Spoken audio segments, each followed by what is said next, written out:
you make these bold statements in your 20s, in your 30s, in your 40s. And it's like, I would have made bold statements 10, 15, 20 years ago. No way on psychedelics. And I would have had a real tunnel vision and not really looked at it. And so when I start to really look at Ibogaine, it's out of Central Africa. As a believer, as someone who loves the Lord, I'm going, okay, how come it's here? And so I started studying that. Is like, for some reason, God gave us this. And the people, the shamans and whatever in Central Africa have been using it for centuries now. And so you're going, wait a minute. For some reason, it is part of God's creation.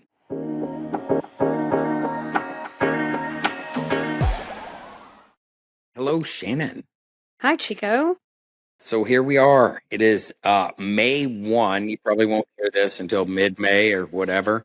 But one thing that I like about today is I got a little light jacket on because it cooled off this week, which is good for me. It was getting hot. So it did cool off, and there's been a lot of rain all over the state. And I'm going to talk to you. I know you think that that's awesome. It is awesome. We need rain.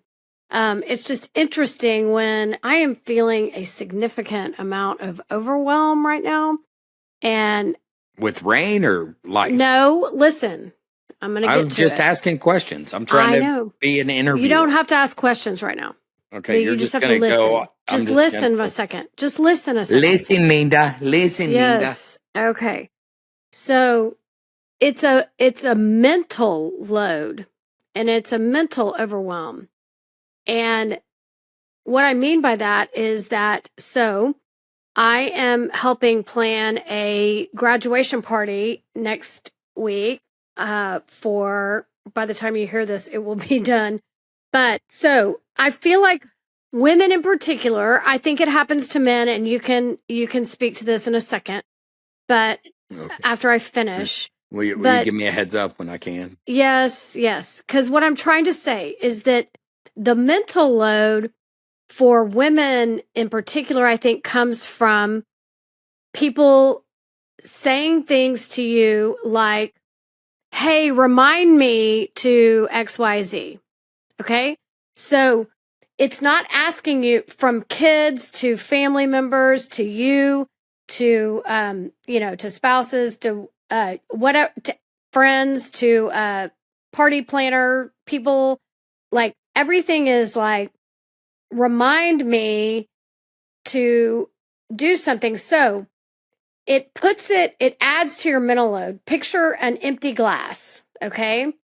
And so you're putting, marbles or water, whatever, you're filling up the glass. And it's like, so my personal mental load could be fine. Like I could be handling my day-to-day life just wonderfully, just like going along and whatever. And then I have a kid text me and say, oh, remind me to get this. Or in our particular case, do you want parking with the football season tickets? I'm buying them in an hour. It's like, it doesn't really matter what I have going on for the next hour, but it's just it's filling it up. And then like I got a call today saying, hey, I heard another group that is having a graduation party at the same place we're having it for the stadium ceremony, says, in case it rains, this is where I'm going. Like, it's been raining so much lately, just deluge. And they said, if it's raining, I heard of another group that got a streaming company that you could, up to 3 hours before the event, you could pull the trigger on the streaming or not. And it costs no money unless you use the streaming. So what do you think about that? And I'm like, so all of a sudden that's adding to the mental load of like, I have to become weatherman and then coordinator and then reach out to. I like the picture that you're painting. You're painting about, okay, hey, I can handle my mental capacity, but when I have all these other things going on in this season in our life, this time in the life, it's May and all these other things are going on. So what's going on internally? You and I talk a lot about, the messy middle. We talk about, unpacking stuff. And so before we get into our topic today, what's going on with you? It's really, it's overwhelm. It's overwhelm. And to the point of in my car coming home after I got a text that popped up that a prescription was ready. And I was like, okay, so should I go pick up the prescription before I go home? Because it's on the way. But then, Chico's waiting for me to do this appointment and, well, this podcast actually. But, and then, so should I just go ahead and just do that and then go pick it up? And it's no one's, like fault or, and but all you the have work, a lot, you have a but lot all going the on. work I've done on like codependency and doing things for other people and making sure that things happen and, doing all this stuff for other people, I have to balance between what is codependency and what is not, because I don't want to relapse into massive codependency by taking on everyone's feelings and everyone's, thoughts, because that's codependency. But me having the mental load added by somebody just saying, hey, we might want to look into streaming in case it rains because we won't want to walk to the stadium because it's outside and blah, blah. Like all of that's really good information. It doesn't cause me to relapse into codependency. Like, but it causes this overwhelm because it causes my cup to overflow, not in the good way that they talk about my cup overfloweth. But so in a way, it's like, man, you got to be at that place. What I like, for me, I like the big book where it says we pause when agitated or doubtful. That's what I picture. It's like there's agitation, there's doubtfulness coming in, and it's like, and we ask for the right thought or direction. So in a way, it's like you're overflowing, and sometimes we forget to regulate or to ground or to do some of those things. And how do we do that? And people that aren't in a 12-step recovery program that haven't read that don't have that tool. But I do feel like I have that tool now. I believe you do. And so I have paused. I have just paused and been like, okay, I've got to, clean up the mess that's overflowing right now and get back to a neutral level and then figure out things. But it is a pause and, but it is an breathing overwhelm or stuff like that. Yeah. And doing some regulating tools. And in a weird way, hopefully I can frame this up for this episode, because we're going to be talking about psychedelics today, and specifically one psychedelic. And and so hopefully in a way, you have all this brain overload. I'm going to try to tie that together. So think about that as we go through this episode, because I think I can tie together what you've been talking about. See, I thought you could too, and that's why I mentioned it. But yeah, and so I think it's perfect. But the one psychedelic that we're going to really talk about today is called Ibogaine. Yes, and so Ibogaine is in the news right now. It's been around forever. I know that people have heard in passing or directly from the news and everything different things about these different psychedelics, and they can get confusing. Ibogaine is one that we're going to talk about, and it's been in the news lately, especially in Texas, because has the law passed? In Texas, it is what Ibogaine is used for, and so let's just talk about Texas. Rick Perry, really, our former governor, really pushed it, and it really has incredible properties in rewiring the brain with people with PTSD, severe trauma, depression, people that have had traumatic brain injuries, and stuff like that. Because clinics don't offer it in the United States right now, correct? Because it has not gotten FDA approval. Right. But Trump, okay. On April 18th, just 12 days ago, just signed an executive order removing legal impediments from studying the psychedelics like Ibogaine, research and expanding use under the right to try law treatment. And so it's kind of fast tracking the FDA approval for it. Okay. And Ibogaine is not ayahuasca. No, it's completely different than ayahuasca. Okay. So what's kind of short version, what's ayahuasca? Okay. And so when you think about that, let me just ask you this question. When you think about a psychedelic, what do you think about? What do you think you're going to do? I think of like LSD.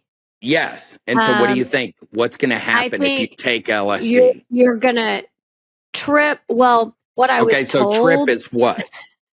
Like you're going to hallucinate. Yes. And so and you're right going there, to see things that aren't there, and it could be good things or bad things, and you know, it could be terrible. Yeah. And so that's the crazy thing is, yeah, the difference with I've never done a psychedelic. You know, so mushrooms, you can hallucinate. You know, ayahuasca, you can hallucinate.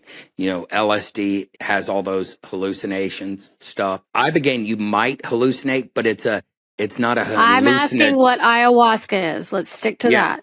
Ayahuasca is a hallucinogen. It's a hallucinogen. Okay, correct. Yes. Right. Okay. And it's from South Africa. And so it's a bark, and, you know, people go on these, and people are taken on ayahuasca journeys. Yes. And so you'll see some journeys, some places down in Costa Rica, and it's supervised. It's like a guided hallucinogen. And they prepare you for it and all sorts of stuff like that. We'll get back to that. I just want to know what's the main purpose for doing that. It's for people.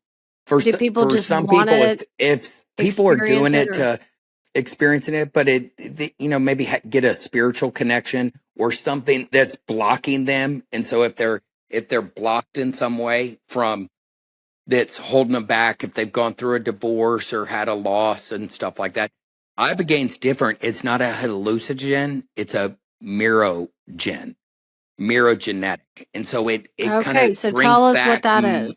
I don't know what that means.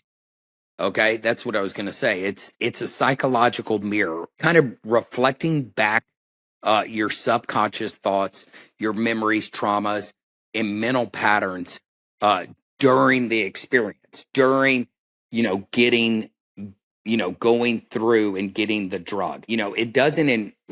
It's kind of wild. It's an intense waking dream-like vision. You know, it's vivid memory replay. Sometimes forgotten or suppressed. It's like looking in a mirror. In fact, don't they use mirrors in Ibogaine treatment? Sometimes they do use mirrors in Ibogaine. It's watching yourself or your life from an outside perspective. It's, you know, or what you might call deep introspective processing. Or kind of disassociate. Is it disassociating with purpose? Yeah, kind of disassociating with purpose. And so what you and I are talking about today is I've done some research, not real in depth, but man, everything that I've been reading about it and listening to and, you know, studying, it is really cool in the sense of, you know, what does it do for the person that, you know, that is really struggling with maybe PTSD, trauma, traumatic brain injury, all sorts of things like that. I even have a friend that, you know, has chronic MS and what that could do for him. And so I was just researching it. What happens is, you know, with MS or traumatic brain injury or even PTSD, it's an inflammation on the brain, you know, and so you're right. I mean, that's like encephalitis or any viruses. Like they're showing now, and I'm not interrupting, but I'm adding that they're showing now that Lyme disease, you know, certain bacteria and parasites can cause these violent behaviors in people because it literally is the inflammation of the brain, which I just don't. Now they have a lot of research on it, but I just don't think we think of it. When we think of someone being violent, we don't, maybe doctors do, but we don't automatically go to, could their brain be inflamed? Like if somebody has a heart attack or whatever, we can be like, oh, their heart inflamed or, you know what I'm saying? Yeah. And so like MS is an autoimmune disease, but it's attacking the brain and then it has those side effects, where it can paralyze you and stuff like that. Same thing with, traumatic brain injury or TBI. So how can the Ibogaine reverse that or help with that? Do you think? Well, it's what they're saying. It helps support the malign repair neuroana survival, which is exactly what, like MS patients or people with TBI or people that have post-traumatic stress disorder is like that's trauma on the brain. And so what it's saying is it really helps out with that reparative work on the brain in that regard. Man, I don't know about you. What's so fascinating, and I am stumbling through my words right now, and I am just talking that way, is Ibogaine. I am really interested in this, and I'm really wanting to understand it more and more and more. And I remember being in our 20s, being in my 30s, being in my 40s, and now I'm in my late 50s.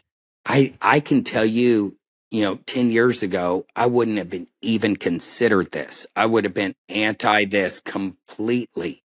And I think, correct me if I'm wrong, but I think that because of the way, like, medicated assisted treatment was like coming out and the way it's been handled, that has caused you to take pause, and maybe a lot of other people take pause. And so that's unfortunate, because I do think some of the ways that medicated assisted treatment has been handled has been kind of negative residual, effects or whatever. It's hard to step into it is medication assisted treatment of sorts, not for addiction. No, it does. But here's the crazy thing. It is crazily good for the brain. But we also know, a lot of the programs that are real medication assisted treatment programs, they do say it's a brain disease, that addiction's a brain disease. And so they're doing a lot of, big pharma has pushed it, especially with the opiate epidemic, and you have. But a lot of the assistance is giving the feeling of using instead of getting to the root, right? Yes. And so there was pause from just what I've done my whole life and my profession. It's not like people are going to go abuse Ibogaine. No one wants to abuse Ibogaine. You could abuse mushrooms, acid, even ayahuasca and stuff like that. Ibogaine is not a fun experience at all. It's a rewiring of the brain. And so, but I get it, but kind of to wrap up again, is like, man, in my 20s and my 30s, I remember when we were, before we had kids, or when we were first married, or even when Travis was just, an infant, and we'd be at the grocery store, and, a parent would be yelling at their kid in the push thing because they're just beating them down. The grocery cart. The grocery cart. They'd be the kid would be beating down the mom or the dad. Can I have this? Can I have this? And they give in, or they say no. And I will never treat my kids that way. It's like you make these bold statements in your 20s, in your 30s, in your 40s. And it's like, I would have made bold statements 10, 15, 20 years ago. No way on psychedelics. And I would have had a real tunnel vision and not really looked at it. And so when I start to really look at Ibogaine, it's out of Central Africa. As a believer, as someone who loves the Lord, I'm going, okay, how come it's here? And so I started studying that. It's like, for some reason, God gave us this, and the people, the shamans and whatever in Central Africa have been using it for centuries now. And so you're going, wait a minute. For some reason, it is part of God's creation. And so right. I start going. The cartels aren't trafficking it. No, it's not a money making situation, And so when you start to see, you talk about addiction, people that are addicted to opiates, heroin addicts and stuff like that, instead of putting them on Suboxone, they can go do 1 or 2 Ibogaine series, and all of a sudden they have no desire at all to use heroin again. And it's 80 to 90% success rate, which you don't see that in our field. And then me doing a lot more work with trauma and people with trauma is like, you see them stuck in their brain. And when you start to really look at Ibogaine is, what they call it is the true serum of the psychedelics, a ruthlessly honest mirror, a loving but unflinching teacher. And when I think about that quote, a loving and unflinching teacher, as a therapist sitting across from someone and really trying to help them unpack where they're stuck, I want to be a loving, but sometimes I don't think I can be, completely unflinching, because I'm not this root from Central Africa. There's humanities in it, with yes. That the thing is, it's wild. What it talks about is it's memories you didn't know were relevant. And they show what they talk about when people have experienced it. They say they're shown memories they hadn't thought about in decades, small or more mundane moments in their childhood. If someone wants to address addiction or physical symptoms and they find themselves in a memory from age 7 that they haven't thought about in 40 years. Well, it's buried. It's buried. Those things are buried. And it's not about pulling up probably a repressed memory, or maybe it is, but everything gets buried. Like but if you're like 47, when my mom told me recently, what did she say? She said, I used to, because Beck asked for apple juice at the last meal we were at, and my mom said, oh, Shannon used to drink apple juice all the time. That's all she drank was apple juice. I haven't had an apple juice in, I don't know how many years. I'm going to be 56 next week-ish, or a couple weeks. I mean, probably 50 years I hadn't had apple juice. I mean, I don't crave apple juice. In fact, it's kind of gross, but she told me that's all I drank. So, you know what I mean? Well, yeah. And so it's bringing up. I don't remember apple juice. Exactly. All. And so if you have some kind of memory that really affected you, like for me, with my addiction, at 7, 8, 9, 10 years old, that I can't really process that as a 10-year-old. I didn't have the mind I do now at 57. And so it's like, I have this place where to unpack that and see where this came from and get a mirror and see how my experience, what people experience about me too. And so I get to look at that loving, unflinching teacher, and so when our mind is so good at protecting itself. We have these defense mechanisms. We can rationalize avoidance, minimize projections, build up layers, in our consciousness. And sometimes those things need that. I mean, I think about, people that have been stuffing maybe a tragedy for the last 75 years and it still comes out, but they didn't have any of the tools to do that. And so they monitor you when you do this, like medically. You're medically monitored, right? Oh, big time. Is there danger in the actual route? I mean, I guess there's a danger. Well, there's a danger in anything. But I'm saying, like, can you overdose on it? Or well, there's 2 programs that are Stanford run, one in Tijuana, Mexico, and the other one in Cancun. And so Stanford's been utilizing it a bunch, and they have, their medical team down there, and it's really good from, they have the doctors and the experience and all that kind of stuff. But what they do is you'll definitely they want you to have an EKG, because there can be some heart issues, but they want to make sure your heart is well. You want to make sure there is medical supervision for, cardiac monitoring. You want to make sure because you want to be very hydrated. They suggest sometimes to fast 12 to 24 hours because it is not a pleasant experience. You will Can cause vomiting and yes, for 12 to 24 hours. But you want to make sure that you're physically safe and it's a comfortable environment. And you don't want to skip on that. Well, yeah, you are monitored though, but you're monitored, right? So they do a, physical preparation, with all that stuff. Then the diet, they want to make sure that, you're not on any SSRIs or opiates or other things like that. What they want you to do is set an intention. So kind of like, we've talked a lot about on-site. It's like, okay, hey, I want to go up to on-site and do some work on this. You and I go in your women's group. You set intentions in yoga. I mean, yes, it's similar. You set intentions in yoga. What do I specifically want to heal or understand or release? What patterns in my life keep repeating that I want to examine? What am I like this intention. What am I willing to look at honestly, even if it's uncomfortable?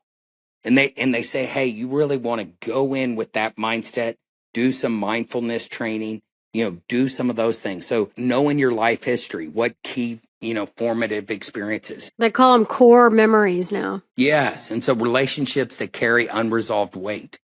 You want to really go, okay, hey, I have some trauma and shame. I've mentioned my trauma and some of my shame. You want to do those things, then have the physical stuff. And that becomes really powerful. You want to see if there's forgiveness work, that Ibogaine can be that real place of forgiveness, because you get this mirror to look at, okay, what am I holding on to? Because I can look at someone that I maybe have unforgiven, and it's like I can look at their stuff and build a case against them instead of stepping back and going, okay, what is my part in the situation? That's very 12-step, focused, which I believe. And so it's, I like it to be prayerful. And so lots of times they'll have shamans there and stuff like that. So spiritual, it can be spiritual. And so I like this going in, I'm open to seeing what I need to see. I'm willing to be honest. I ask for healing around, and then you name it. And I trust the process even when it's difficult. And so just getting that repetition. Yeah. So it's obviously not for everybody, but for truly the right people, it could be life altering. Like, I think on-site is for everybody, but things like that are for everybody. So I don't know that this is for everybody, but wow, it should be available to everybody. Well, it should be available to everybody that has had some big PTSD. In the state of Texas, we're the only state that is legal for special forces, Navy SEALs, Delta Force, Rangers that have seen severe combat, and it has radically changed their life. Okay, so tell me this too, just to add on, because I think anybody listening to this episode, which it's helped me a lot to break it down. So we talked about the ayahuasca. Can we talk a little bit about the difference? So there's ayahuasca, there's that. Okay. It's a hallucinogen, probably could be abused. And then there's this Ibogaine that we've talked about and that they're trying out and everything. But explain ketamine just a little bit, snippet. That's what killed Matthew Perry. Yes. And so what ketamine, before it got, psychiatrists can use it to treat, major depression and some other things. It's a horse tranquilizer. And so I would have clients that would abuse ketamine, and what they would call it is they would go into a K-hole where they just kind of get into this hole like place, and everything in their body's warm, and it's just a take away all feelings, almost like a opiate state. Numbing, complete tranquilizer. Numbing state. And so what they use in ketamine therapy is they use microdoses, and it really kind of releases, I don't know exactly where in the brain, but it releases in the brain kind of that stuff that is keeping you stuck in that depression state and cycle. It's not a hallucinogen or a mirogenic, setting either. And so it brings that So out. it can. If I you don't want to go, talk about the benefits or the negative things, but it can be abused, and it is what killed Matthew Perry. it can be, yes. And so we've been studying a lot of stuff, especially with depression and all sort, and even in addiction. I mean, my grandmother, who died sober, she got what is called electric shock treatment. An electric shock treatment is they strap you down to a table, they put something in your mouth so you don't choke on your tongue, and they shock your whole system. And there is a lot of evidence, people that are in severe depression, that electric shock can be good. That sounds a lot like That sounds a lot like grounding. Grounding sounds a lot more pleasant. No, like it's literally, not grounding. literally, like shaking your cells. That's what grounding does. But no, okay, it's a lot worse. So than that's grounding. what ketamine is. Yes, and then so also I want to throw in there before we wrap up. I want to throw in there the K2. What is the difference in that? Because we would see it's available in energy drinks at convenience stores. K2, and you're thinking more kratom. Oh, kratom. Kratom and K2 aren't the same thing?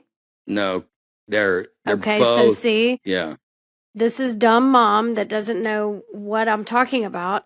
But so let's talk about kratom then, because that is something that's available at convenience stores and energy drinks that University of Texas, who I love, is sponsoring the energy drink. And if anybody on UT is listening to this, it flashes on the big, it is screen. A horrible, horrible, horrible drug. And they're trying to ban it now, but it's just what people call it is gas station heroin, because you can buy it at the gas station store and stuff like that. So it kind of mirrors the numbing quality of heroin. And people, this isn't just affecting kids, people can get addicted to it physically. Oh, a big time physical addiction, and it's bad. So they don't even realize it, and then there has to be a medical detox from a gas station drink, or they smoke energy it, drink. or they smoke it, or they. Once they figure out that it's kind of a drug, then I think they put it in energy drinks to get you addicted to it. Yes, and so innocently you could. I mean. It just makes me wonder how anyone could get away with all that. I don't get it. I don't but understand. That's in a whole different episode. I know. But listen, I wanted to put it out there because I have a feeling when people hear things like the government talking about, or Trump or Rick Perry or whatever talking about Ibogaine, they immediately go to everybody's like, oh, well, is that different than ayahuasca and ketamine and kratom? And I just think there's some confusion around it. So I just wanted to touch on it because I think it's helpful. So that's all I wanted to touch on. And then now we can get back to what I like about Ibogaine also, I mean, it really, when you go back to what we were talking about earlier with, having an autoimmune disease and how your brain gets swelling and it reduces the swelling, and it's really shown real positive effects with post-traumatic stress, with people that are addicted to heroin, that they don't have the craving for that either. And for people with, traumatic brain injuries, and it's the healing and the clarity that happens. But what also when people have had, some severe traumas or being stuck, it's like people describe being shown with this startling clarity where they've been dishonest with themselves. And a lot of times we are dishonest with ourselves, where they've been playing a victim when they had more agency than they ever admitted, when they've been hiding from something they needed attention. The ways they're suffering has become part of their identity. And so, those people that their sufferings become part of their identity, and it just takes them out of it. It's just, like I said earlier, the truth serum of the psychedelics, a ruthlessly honest mirror, a loving but unflinching teacher. And it's like all of a sudden you get this opportunity from going on not anything pleasant. You're not going to, you might sign up for it a second time just to go, I need more clarity, and then really spend some time after you go through the process. Like, we talked about the preparation and then going in with intention, and then, having several days to just sit with it and see, okay, hey, this is what happens. And that's where the preparation becomes critical. They don't want to see. And so when you have that preparation, it's like, okay, I have that. They lean into rather than away from it. I agree.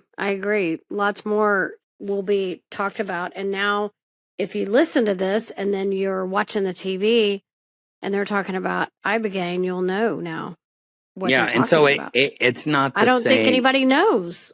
Yeah, and it's not the same as ayahuasca. It's not the same.